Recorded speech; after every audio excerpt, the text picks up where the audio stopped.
बेहद शुक्रिया सर। मैं इस बजट की मुखालिफत में बोलने के लिए खड़ा हूं और इस बात को ज़हन नशीन करनी चाहिए कि सर के पिछले 25 साल में से 15 साल बीजेपी और एनडीए इख्तिदार पर है और यही बुनियादी वजह है कि आज एक ग्रेजुएट बेरोजगार है, किसान खुदकुशी कर रहे हैं, एमएसएमई बंद हो रहे हैं और चीन से बगैर इंपोर्ट करे हमारे देश का निजाम नहीं चल सकता। ये सब जिम्मेदारी इस हुकूमत पर आयद होती है सर। वजीर आजम के असदुद्दीन अवैसी साहब का तो आप भाषण बहुत सुने हैं, स्पीच बहुत सुने हैं, लेकिन पार्लियामेंट में जब वो भाषण देते हैं किस तरह से पॉइंट टू पॉइंट बात करता है, विपक्ष का जो काम है उस काम को बखूबी वो निभाता है, लेकिन उनके लोग जिस सीट से इलेक्शन लड़ते हैं उनको वहाँ कामयाबी नहीं मिल पाती है। आखिर वजह क्या है जो कि उनको सीट नहीं मिल पाता है, उनका कैंडिडेट सीट नहीं निकाल पाता है, आखिर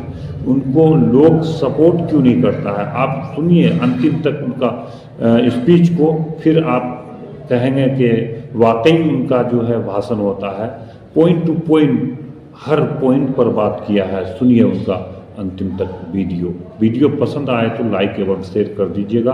कमेंट में लिखिएगा कि आपको स्पीच भाषण कैसा लगा। सुनिए अंत तक वीडियो। भारत की राह पे है। मैं कहना चाहता हूं कि ये उस वक्त तक मुमकिन नहीं है जब तक इस मुल्क की 80 करोड़ आवाम फ्री राशन के बगैर जिंदा नहीं रह सकती। विकसित भारत उस वक्त तक मुमकिन नहीं है सर जब हमारे देश की लड़कियां न्यूट्रिशन और तालीमी मौके उनको बच्चों की तरह नहीं मिल जाते। सर विकसित भारत उस वक्त तक मुमकिन नहीं है जब हमारे मुल्क के बच्चों को जो पढ़ना नहीं आता, प्रॉपर सेंटेंस नहीं लिख सकते। सर विकसित भारत उस वक्त तक मुमकिन नहीं है जब इस देश की बहुत बड़ी आबादी गरीब है, एब्जेक्ट पॉवर्टी में है। विकसित भारत इस वक्त तक मुमकिन नहीं है सर जब देश की 15% मुसलमानों को तालीम से, रोजगार से, सियासत, इंतजामी और गवर्नेंस से मजहबी तासुब की बुनियाद पर खारिज कर दिया जाता है। सर 2014 से रियल वेजेस में गिरावट आई है या स्टैग्नेशन हुआ है। हर साल 1.3% की कमी हुए, यानी हर साल वतन अजीज के शहरी गरीब होते हैं और बरसर इख्तिदार की जमात की दौलत में इजाफा होता है। 750 उन्होंने अपने नए पार्टी ऑफिस पूरे देश में खोले हैं और एक गरीब को PMAY में बगैर रिश्वत करप्शन के घर नहीं मिलता। सर तनख्वाहों में कमी, गिरावट से सबसे ज्यादा नुकसान मुसलमान, दलित और आदिवासी को है क्योंकि इनमें सबसे ज्यादा गरीब हैं। सर मोदी हुकूमत ने इन तीनों तबकों के खिलाफ ऐलान जंग कर दिया। क्या मन की बात से एक औसत घराने को खाना मिलता है? सर वजीर आजम ने हालिया आवाम को, जनता को मशवरा दिया कि खाने के तेल में कमी करने से जिस्म का वजन कम होता है। सर मगर इस हुकूमत के मोटापे का अंदाजा लगाइए कि 2014 और 22 से मोदी हुकूमत ने एडवर्टाइजमेंट के ऊपर 3,260 करोड़ रुपए खर्चा किए। तो मालूम हुआ कि देश के प्रधानमंत्री मोदी जी एक एग्जाम वॉरियर भी हैं और एक डाइट कोच भी हैं। सर खाने के तेल का होलसेल प्राइस इंडेक्स 2014 में 104 था, 2022 में 182 हुआ, 2024 में 145 होता है। ये पॉलिसी हुकूमत किसके लिए बनाती है? गरीबों के लिए नहीं बनाती, हम जानते हैं। सर 80% भारत की आबादी माइक्रो न्यूट्रिएंट डिफिशियंसी है, सफर करती है। हेल्थ के बजट को हम देखें sir, as a percentage of total budget spend and share of GDP इसमें कोई इजाफा नहीं हुआ है सर, बल्कि इसका शेयर 2018-19 से कम है। जब हेल्थ सेस लागू किया गया था, हजारों करोड़ हेल्थ सेस कॉर्पोरेट और इनकम टैक्स लोगों ने दिया, हमारे हेल्थ सेक्टर में कोई काम नहीं हो रहा है। सर तालीम पे आ जाइए।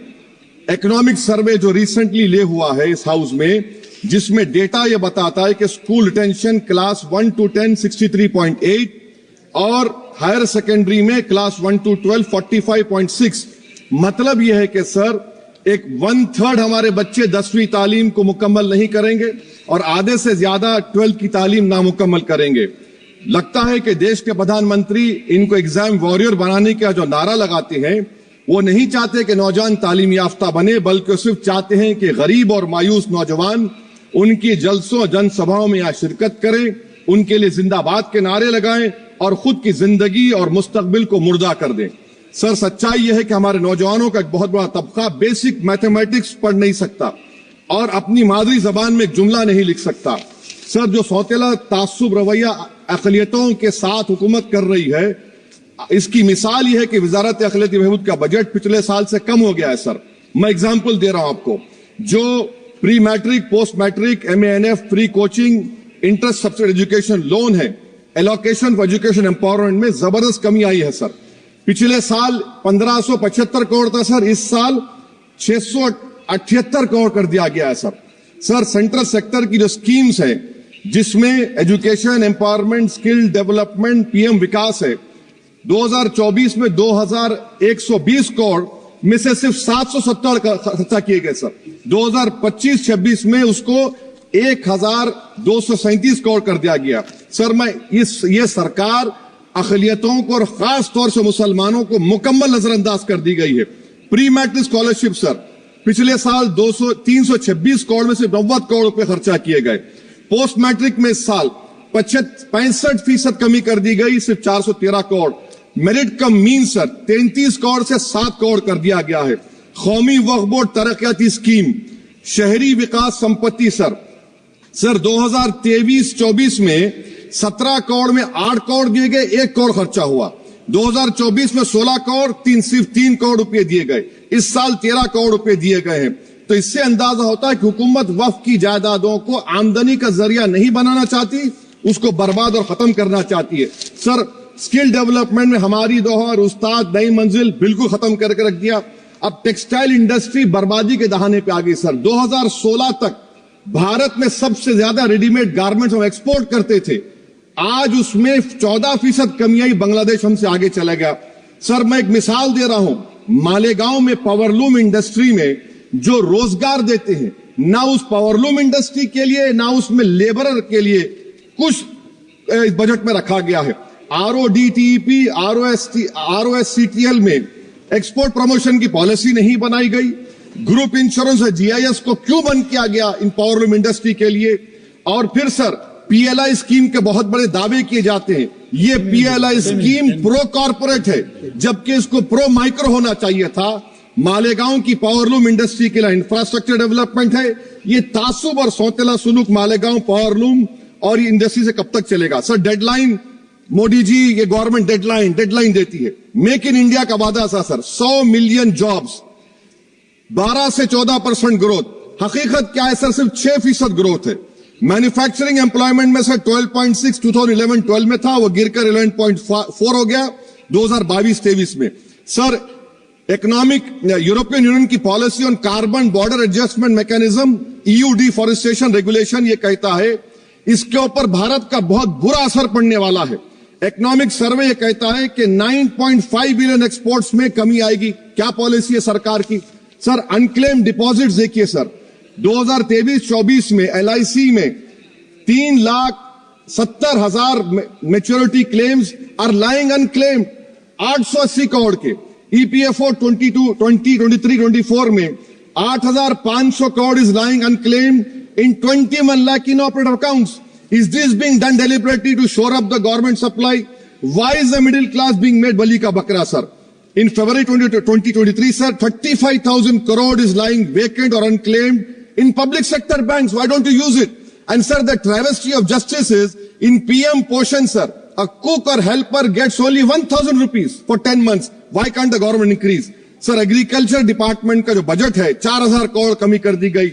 मैं आदाद और शुमार और एक स्टडी की बुनियाद पर कह रहा हूं कि किसानों की अगर आमदनी 100 रुपये है तो ये हुकूमत 12 रुपये लेती है। जुल्म नहीं तो क्या है sir? India steel industry export किया 13 बिलियन और उसमें से 1.2 बिलियन हमने एक्सपोर्ट किया था स्टील एल्यूमिनियम US को।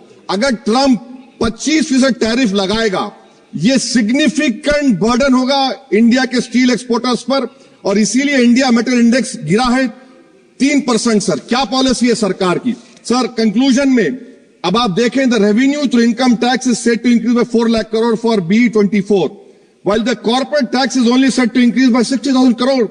Despite corporate profitability an all-time high, while wage growth remains subdued, the share of income tax in total revenue has risen to 22.7% in financial year 19 to 33% in 25, while the share of both GST and corporate tax declined.